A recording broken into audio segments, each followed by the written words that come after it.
Hello everyone, welcome to your accountancy class. हम अब इस वीडियोस में कुछ अकाउंटेंसी टर्म्स के बारे में जान रहे हैं, टर्मिनोलॉजी के बारे में। इसके पहले वाले वीडियो में भी हमने कुछ कुछ टर्म्स के बारे में जाना था। अब हम जानते हैं एक्सपेंडिचर्स, कैपिटल एक्सपेंडिचर्स के बारे में। कैपिटल एक्सपेंडिचर का डेफिनेशन हमने पहले देखा है, एक बार फिर उसको रिकलेक्ट कर लेते हैं। What is capital expenditure? Hindi में इसे पूंजीगत व्यय भी कहा जाता है। कैपिटल एक्सपेंडिचर को पूंजीगत व्यय भी कहा जाता है। Payment made to purchase fixed assets और for an addition in an existing asset is called capital expenditure. The benefit of expenditure is received for some years, hence shown asset side of the balance sheet. Example are expenditure of purchasing or extending building, machinery, etc. ऐसी संपत्ति जिसे काफी लंबे समय के लिए इस्तेमाल किया जा सके, उसको खरीदने के लिए जो खर्चा होता है उसे हम कैपिटल एक्सपेंडिचर कहते हैं। इसका फायदा बिजनेस को काफी सालों तक होता है और वो उसके बाद में, इसीलिए उसे एसेट्स के साइड में ही, बैलेंस शीट में एसेट्स के साइड में दिखाया जाता है। जैसे कि जो बिल्डिंग बनी थी उसको और बढ़ाया गया है, या कुछ नई मशीनरी खरीदी गई है बिजनेस में यूज करने के लिए। इस तरह की चीजों को कैपिटल एक्सपेंडिचर करते हैं। अब उस तरह के सामान को खरीदने के लिए जो पेमेंट होती है उसे हम कैपिटल एक्सपेंडिचर कहते हैं। इसके बाद में आता है revenue expenditure. Expenditure, the benefits of which is limited to the current year and which does not add or increase any asset or does not increase the earning capacity of the business is revenue expenditure. These are shown on the debit side of the profit and loss account. ऐसे खर्चे जो साल भर के अंदर में होते हैं, जिससे कि संपत्ति में कोई बढ़ोतरी नहीं होती है, संपत्ति वैसे की वैसी ही रहती है, लेकिन इन खर्चों को किया जाता है बिजनेस को चलाने के लिए। इस तरह की जो खर्चे होते हैं उसे रेवेन्यू एक्सपेंसेस कहते हैं, जिससे कि बिजनेस अधिक बढ़ सके और अच्छे से चल सके, इसके लिए इन सबको खर्चा किया जाता है, इसीलिए इसे रेवेन्यू एक्सपेंडिचर कहते हैं। एंड रेवेन्यू एक्सपेंडिचर को हमेशा debit side, profit and loss account के डेबिट साइड में दिखाया जाता है। इसके बाद में तीसरा आता है deferred revenue expenditure. The expenditure incurred which are likely to give benefit for more than one accounting period is termed as deferred revenue expenditure. These are of capital nature and varies hues, so cannot written off in the year of the expenditure but split over a period of certain years as per the decisions and policies of the organization. Deferred revenue expenditures ऐसे हैं, ऐसे खर्चे जो business को फायदा देते हैं, ना कि एक साल के लिए बट कई सालों तक के लिए। एंड इस तरह के एक्सपेंडिचर को डेफर्ड रेवेन्यू एक्सपेंडिचर कहते हैं। इनका जो खर्चा है एक साल के अंदर, और ये एक तरह से कैपिटल के बराबर का होता है, कैपिटल के जैसा, इसका नेचर जो है कैपिटल के जैसा होता है, जो बहुत बड़ा होता है और एक साल के अंदर उसको खत्म नहीं किया जा सकता, उसको कई सालों में बांट दिया जाता है। उसके बाद में जो वो कितने सालों में बांटना है और कैसे उसको करना है, वो हर ऑर्गेनाइजेशन की अपनी अपनी पॉलिसीज के अकॉर्डिंगली किया जाता है। इस तरह के एक्सपेंसेस को डेफर्ड रेवेन्यू एक्सपेंडिचर कहते हैं। इसके बाद में देखते हैं रेवेन्यू। अब तक हमने खर्चों के बारे में देखा था, अब हम आय के बारे में देखते हैं। आगमन या आय जिसे कहते हैं, उसके रेवेन्यू के बारे में देखते हैं। The gross inflow of cash receivable and other considerations arising from sale of goods, rendering services, royalties, dividend, etc. is called revenue. According to Finney and Miller, revenue is an inflow of assets which results in increase of owner's equity. In narrow sense, revenues are the amount which a business earns by selling in product or providing services to customers. Revenue वो कमाई है, income है जो business को आती है अलग अलग कामों को करने से, या तो वो अपने प्रोडक्ट को बेच करके लेके आता है या वो सर्विसेज दे करके। इस तरह से जो काम करने के बाद में जो कमाई होती है उसे रेवेन्यू कहा जाता है। रेवेन्यू भी कई तरह के होते हैं, कई अलग अलग तरह के होती है, वो रेगुलरली कंटिन्यूअसली चलता रहता है। ग्रॉस मतलब इनफ्लो ऑफ कैश है, रोज रेगुलरली होता रहेगा। जैसे जैसे बिजनेस में गुड्स की बिक्री होती रहेगी या जो सर्विसेज देने हैं वो देते रहेंगे, या रॉयल्टीज है, कई जगहों में रॉयल्टीज भी दी जाती है या डिविडेंड भी दिया जाता है। इन सब कुछ जो कंटिन्यूअसली चलता रहता है बिजनेस, तो उसे हम रेवेन्यू कहते हैं। नेक्स्ट है डेबिटर्स, द पर्सन्स और the firms from whom the business has to receive some amount is called debitors. Debitors are part of assets and shown on the asset side of the balance sheet. Next हम आते हैं, एक और term use किया जाता है accountancy में, जिसे डेबिटर्स कहते हैं। डेबिटर्स जो है जिसे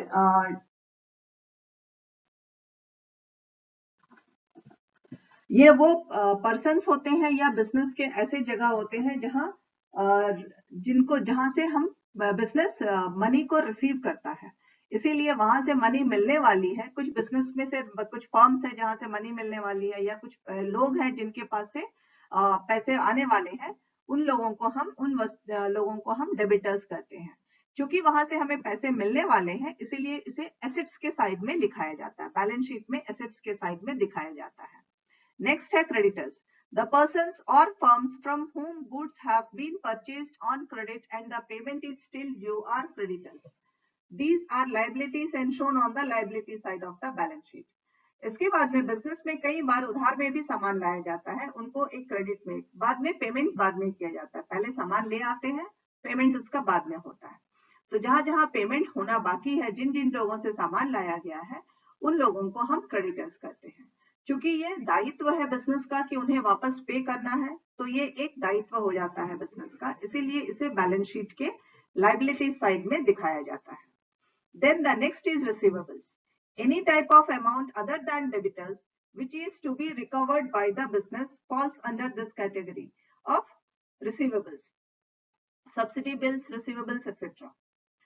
वो चीजें डेबिटर्स को छोड़ करके, जिनसे हम पैसे लेके आ रहे हैं उनको छोड़ करके, जिनसे हमें पैसे मिलने हैं उनको छोड़ करके, बाकी जो जगह से बिजनेस आता पैसे आने होते हैं, जैसे बिल्स रिसीवेबल है, कहीं कहीं आपने काम किया, उनको बिल पेमेंट दिया है, वो बिल अभी आया नहीं है, इस तरह की चीजों को रिसीवेबल्स कहा जाता है। इसके बाद में हम आते हैं पेएबल्स पे।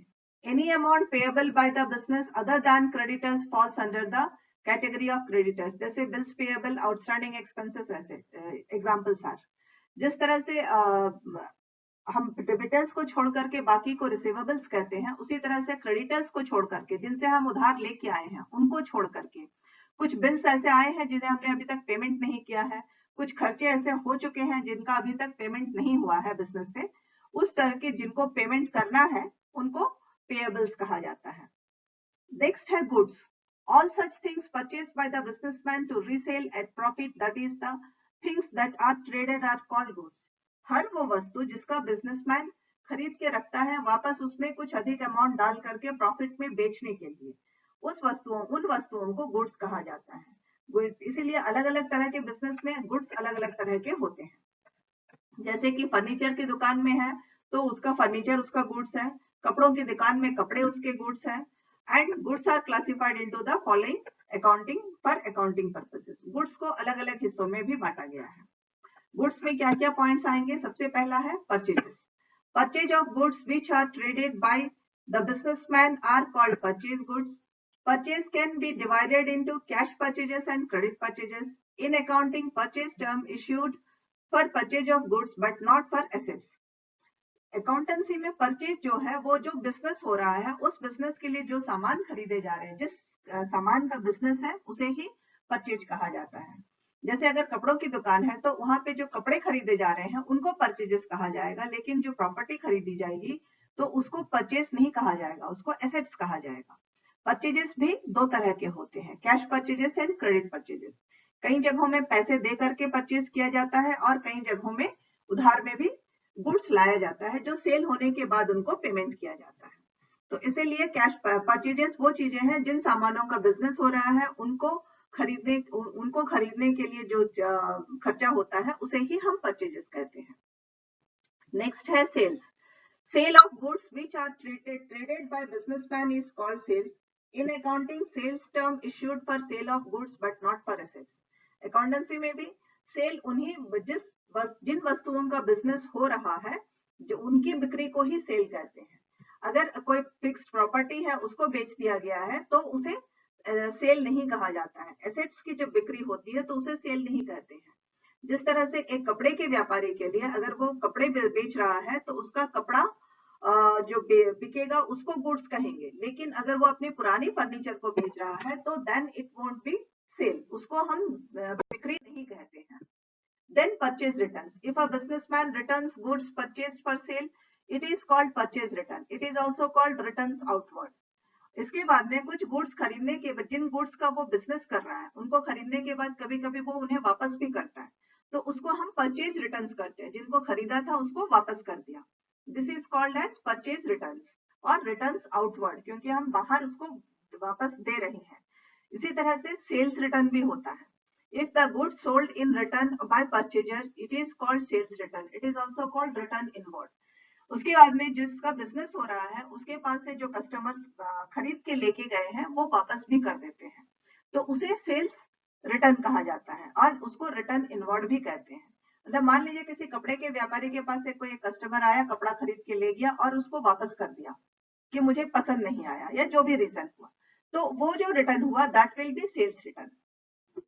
Then comes cost.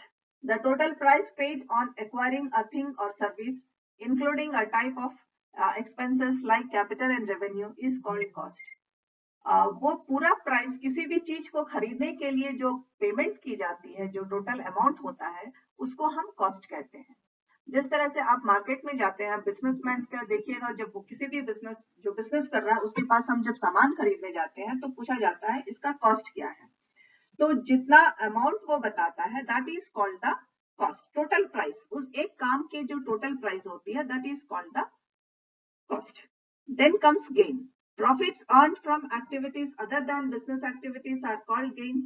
Normally gains is of casual nature and not repeated again and again. Example, increase in value of buildings, machineries etcetera. Business में वो जिस काम का बिजनेस कर रहा है उसको छोड़ करके बाकी जो फायदे होते हैं उसे गेन्स कहते हैं। ये जनरली एक ही बार होता है, बार बार रिपीटेड नहीं होता है। प्रॉफिट जो है रिपीटेड है, आप जैसे जैसे जितनी बार सामान बेचेंगे उतना वो मिलता जाएगा, लेकिन गेन एक ही बार होगा। बिल्डिंग है, मशीनरी है, बिल्डिंग आप अगर वो कुछ लाख में खरीद रहा है एंड इमीडिएटली उसको फायदा हो रहा है करके कुछ दूसरे अमाउंट में उसको बेच रहा है, तो that will be the gain. Machinery है, मशीनरी को 10,000 में खरीदेगा, 12,000 में बेचेगा, तो that 2,000 will be his gain, क्योंकि उसके बाद में फिर उसका कोई फायदा नहीं होगा। लेकिन अगर कपड़े का व्यापारी है तो वो रिपीटेडली जब बिजनेस कपड़े जितनी बार बेचता रहेगा उतने बार उसको फायदा होता रहेगा, that is profit. So there is a difference between gains and profit. Girls, इन बातों को ध्यान से देखिए, इस वीडियो को बार बार देखिए ताकि हर वर्ड का मीनिंग आप अच्छे से समझ सको। Then next is stock. Stock is the goods remaining और unsold after a particular period. Stock is of 4 types. वो जो जिन वस्तुओं का बिजनेस हो रहा है वो वस्तुएं बिकने के बाद में जो बच जाती हैं, कुछ एक अवधि के बीच में बिक्री होने के बाद जो चीजें उसके पास में बिजनेसमैन के पास रह जाती हैं उन्हें स्टॉक कहा जाता है। स्टॉक 4 तरह के होते हैं। ओपनिंग स्टॉक, सबसे पहले हम देखते हैं opening stock. The quantity of goods on the first day of the financial year before making any transaction is called the opening stock. Financial year हमने पहले के वीडियो में भी देखा था। फाइनेंशियल ईयर अकाउंटेंसी में उसको कहते हैं मार्च 1 से लेकर अप्रैल 1 से लेकर के मार्च 31 तक, एक साल को फाइनेंशियल ईयर कहा जाता है। तो फाइनेंशियल ईयर के शुरुआत में, मतलब अप्रैल 1 को जितना स्टॉक सामान उसके पास में है उसको हम ओपनिंग स्टॉक कहते हैं। द फर्स्ट डे, बिजनेस के फाइनेंशियल ईयर के पहले दिन जितनी क्वांटिटी ऑफ गुड्स रहती है बिजनेसमैन के पास, that is known as opening stock. Then the next is closing stock. The quantity of goods remained unsold at the end of the financial year is called closing stock. The closing stock of a period becomes opening stock of the next period. एक और चीज है कि साल के अंत में जो चीजें नहीं बिकी है, जो जितनी वस्तुएं नहीं बिकी है उसे हम क्लोजिंग स्टॉक कहते हैं। साल के अंत का जो क्लोजिंग स्टॉक है वो साल के शुरुआत का ओपनिंग स्टॉक बन जाता है। जैसे कि मार्च 31 को जो स्टॉक होगा that will be closing stock and वही अमाउंट अप्रैल 1 को opening stock of the business हो जाएगा। तो जितना अमाउंट बच जाता है, जितनी प्रोडक्ट्स बच जाते हैं, जो गुड्स बच जाते हैं साल में नहीं बिकने के बाद, उसको हम स्टॉक कहते हैं। Then the third type of stock is livestock. Animals such as cows, buffaloes, horses, etc. used in business are called livestock. Business करने के लिए कई बार हम कई अलग अलग वस्तुओं का भी चीजों का इस्तेमाल करते हैं, जैसे गाय है, घोड़े हैं, इस तरह की चीजों का जो कई बिजनेसेस में यूज होता है, उनको हम लाइव स्टॉक कहते हैं. And then the next is dead stock. Non living things used in the business such as instruments and machinery, furniture, building, vehicles are called dead stock. जिन चीजों में कोई जान नहीं होती है, जैसे बिल्डिंग है, व्हीकल्स है, सामान है, इन सबको मशीनरी है, इसको हम डेड स्टॉक कहते हैं. Other type of stocks, a manufacturing company may have the following stocks: stock of raw material, stock of semi-finished goods, work in progress, stock of finished goods. उसी तरह से जो प्रोडक्शन कर रही है उसके पास में कुछ और अलग अलग तरह